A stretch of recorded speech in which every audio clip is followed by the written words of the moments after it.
মোহাম্মদ ইউনূস ও তাঁর অন্তর্বর্তী সরকারের আমলে বাংলাদেশের কি অবস্থা তার নতুন করে বলার অপেক্ষা রাখে না।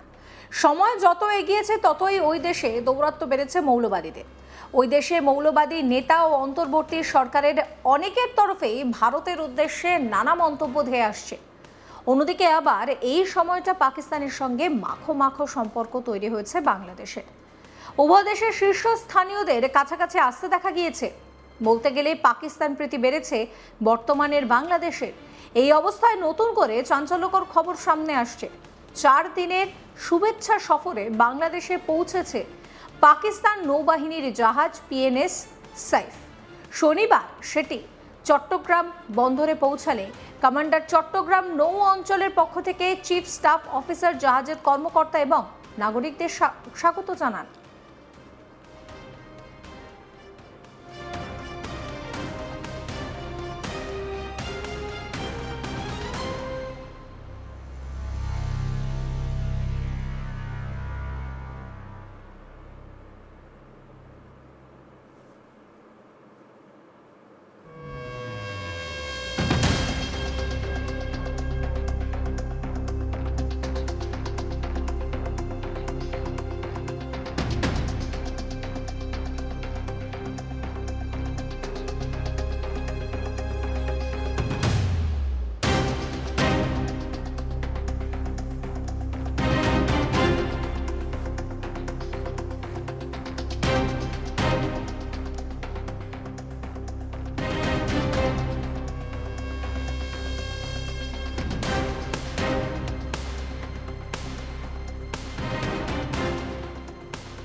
নৌবাহিনীর সুসজ্জিত বাদক দল ব্যান্ড পরিবেশন করে। জাহাজটিকে স্বাগত জানাতে অন্যান্যদের মধ্যে বাংলাদেশে নিযুক্ত পাকিস্তানের হাই কমিশনের প্রতিনিধি সহ নৌবাহিনীর স্থানীয় উচ্চপদস্থ কর্মকর্তারাও উপস্থিত ছিলেন। এর আগে জাহাজটি বাংলাদেশের জলসীমায় পৌঁছালে বাংলাদেশ নৌবাহিনীর জাহাজ বানৌজা স্বাধীনতা তাদের অভ্যর্থনা জানায়।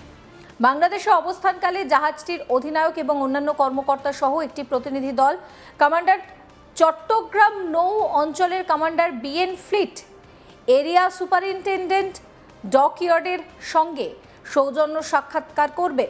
চট্টগ্রাম নৌ অঞ্চলে অবস্থানকালীন জাহাজের অফিসার, নাবিক ও প্রশিক্ষণ যারা নিচ্ছেন সেই সমস্ত মানুষ দর্শনীয় স্থান, নৌবাহিনী এবং জাহাজ ও ঘাঁটি পরিদর্শন করবেন।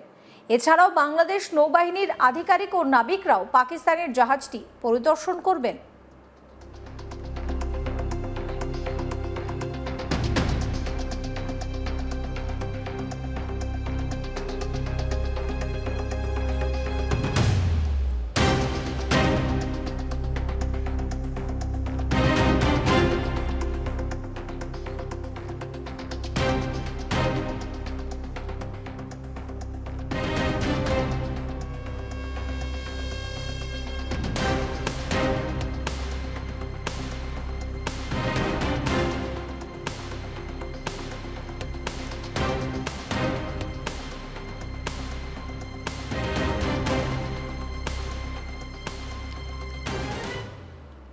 শুভেচ্ছা সফর শেষে জাহাজটি আগামী 12 নভেম্বর বাংলাদেশ ত্যাগ করবে।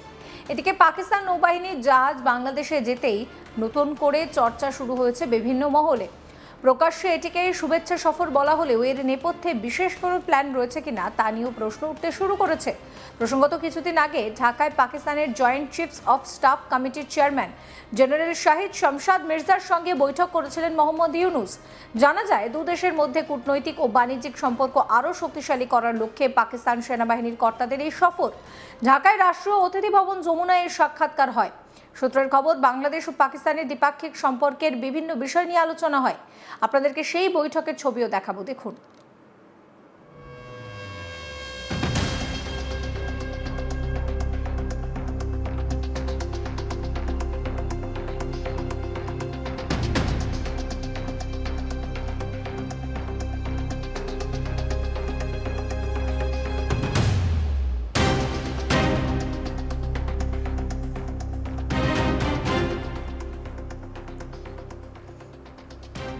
বাংলাদেশের অন্তর্বর্তীকালীন সরকার সূত্রে খবর, দুদেশের মধ্যে ঐতিহাসিক সাংস্কৃতিক এবং জনগণের মধ্যে সম্পর্ক আরও জোরদার করার ব্যাপারে বক্তব্য রেখেছেন জেনারেল মির্জা। একাধিক ক্ষেত্রে সহযোগিতা জোরদার করার ইচ্ছা প্রকাশ করেন তিনি। বাংলাদেশ ও পাকিস্তানের মধ্যে বাণিজ্য সংযোগ এবং বিনিয়োগ সম্প্রসারণের বিশাল সম্ভাবনার কথাও উল্লেখ করেন। দুদেশের মধ্যে মধ্যপ্রাচ্য ও ইউরোপ উত্তেজনা কমানোর বিষয় নিয়েও কিন্তু আলোচনা করা হয়। অপরদিকে এই সাক্ষাৎকারকে কেন্দ্র করে বিতর্কের ঝড় ওঠে। জানা যায় জেনারেল শাহির শামশাদ তাকে কিন্তু একটি বিতর্কিত মানচিত্র উপহার দেন মোহাম্মদ ইউনূস। সেই মানচিত্রে ভারতের অসম এবং অন্যান্য উত্তর পূর্বের রাজ্যগুলিকে বাংলাদেশের অংশ হিসেবেও দেখানো হয়েছে। দেখুন।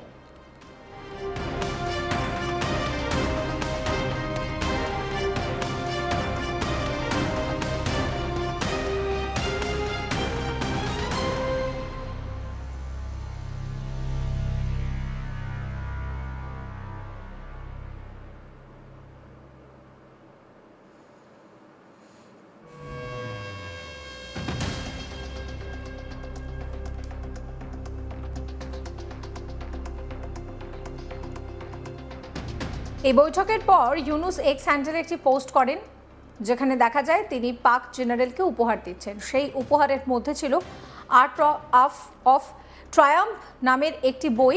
সেই বইয়ের প্রচ্ছদের ছবি নিয়েই বিতর্ক।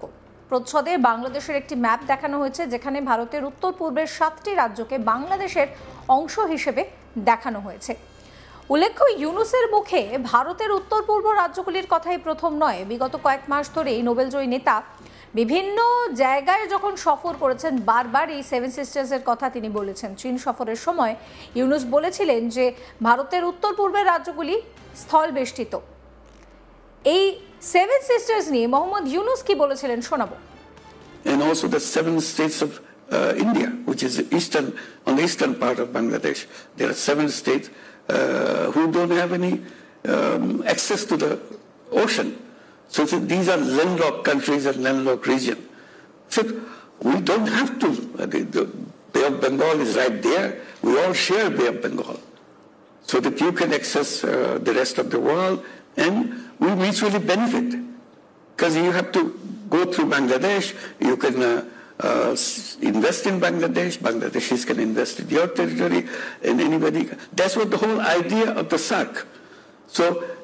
So if we can't do the whole SAARC, then we can have a mini SAARC of our own in a business deal, not political or any formal treaty or something. You need it.